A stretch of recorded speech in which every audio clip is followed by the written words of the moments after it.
আসসালামু আলাইকুম রহমতুল্লাহি ওয়া বারাকাতুহু। আজকে আমরা শিখব এমএস এক্সেল এর ডেট অ্যান্ড টাইম ফাংশন। আচ্ছা, প্রথমে আমাদের এখানে লেখা আছে টাইম।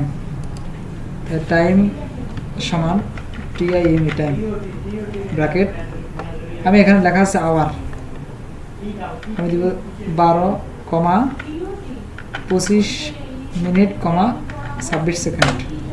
আমাদের এটা আসলে কত? 12:25। আচ্ছা, আমি যদি আবার সমান TIME টাইম ব্র্যাকেট 24,25,26 সেকেন্ড। 12টা, একটা হলো AM, একটা হলো PM। আচ্ছা, আমি যদি সমান এস টাইম TIME টাইম এখান থেকে 12,25,26 দেখেন, এটা হলো এই কাজ যে AM এবং PM 24টার পর হবে AM, 24টার আগে হবে PM।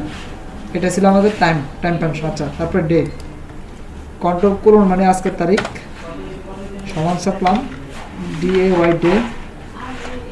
ডে চাপার পরে সিরিয়াল নাম্বার এটা আমরা সিলেক্ট করে দেব। আবার বলি কন্ট্রোল করুন মানে আজকের তারিখ সমান DAY ডে ব্র্যাকেট আজকের তারিখ এন্টার। তারপরে month year month MONTS month enter. মাস আজকের মাস মানে আজকে কি মাস ছিল বর্তমান এটা দেখাবে। তারপরে YEAR ইয়ার, এখান থেকে সিরিয়াল নাম্বার, এখান থেকে এটা হলো 2023। আচ্ছা, তারপরে আমরা এগুলো দেবো ক্যারেক্টারে X, এখান থেকে সমান CSAR, আমি দিব 1, দেখি কি আসে। আমার একটা সিম্বল আসছে, প্রয়োজন নেই, আমরা আমার পরিচিত কিছু সিম্বল আছে, আমি এটা দেব CSAR 165, এই সিম্বলটা আসছে। CSAR 177 এন্টার, প্লাস মাইনাস আসছে CSAR ক্যারেক্টার, তারপর আমি দেব 247, এই সিম্বলটা আসছে। আপনি আপনার মন মতো যে সিম্বলটা দেন, CSAR যে সংখ্যাটা দেন, আমি 25 দিলেন, এটা এইরকম আসবে। এই ছিল আমাদের ডেট অ্যান্ড টাইম ফাংশন। আমরা এবার দেখবো স্ট্রং ফাংশন। আচ্ছা, স্ট্রং ফাংশন দেখতে গেলে এখানে ঢুকলাম স্ট্রিং ফাংশন, এখান থেকে লেখা আছে লেয়ার 1, সবগুলো অক্ষর ছোট হবে। যেমন আমার নাম লিখবো IVRASM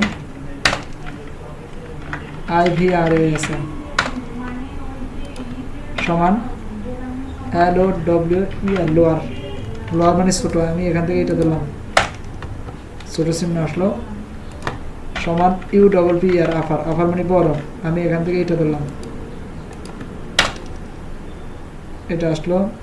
তারপরে এখান থেকে আমি LEFT লেফট, আমি টেক্সট নাম্বার লেফট সাইডের 2টা, হ্যাঁ আচ্ছা ওকে, এন্টার চাপলাম।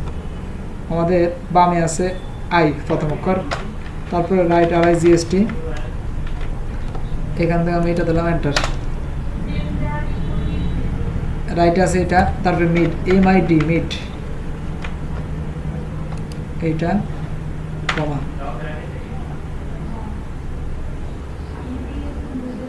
এখান থেকে মিড প্রথম অক্ষর, আমি স্টার্ট নাম্বার 5টা থেকে যে কোনো 3টা, ওকে, মাঝখানে যে কোনো 5টা। আবার বলি MID মিড মানে মাধ্যম, এখান থেকে এইটা ধরলাম টেক্সট, এখান থেকে কমা 4,2, তারপরে ট্রিম TRIM ট্রিম, আমার যা আছে তাই আসবে। তারপরে লেখা আছে কনসোকাটেনন CON কন, লেখার সাথে সাথে এটা আসলো। তারপরে এখান থেকে যা আছে তাই আসবে। এটা হলো আমাদের স্ট্রিং ফাংশন। তারপরে এখানে লেখা আছে, এছাড়াও কোনো পুরাতন সেলের লেখা যুক্ত করতে চাইলে শুধু F2 চাপবো। ধরেন আমি এখানে যদি আরও লিখতে চাই, তাহলে এখানে কার্সর রেখে শুধু F2 মানে রিনেম। আর আমি যদি কন্ট্রোল F2 মানে প্রিন্ট রিভিউ। এই ছিল আমাদের ডেট অ্যান্ড টাইম ফাংশন। আল্লাহ হাফেজ। আসসালামু আলাইকুম রহমতুল্লাহি ওয়া বারাকাতুহু।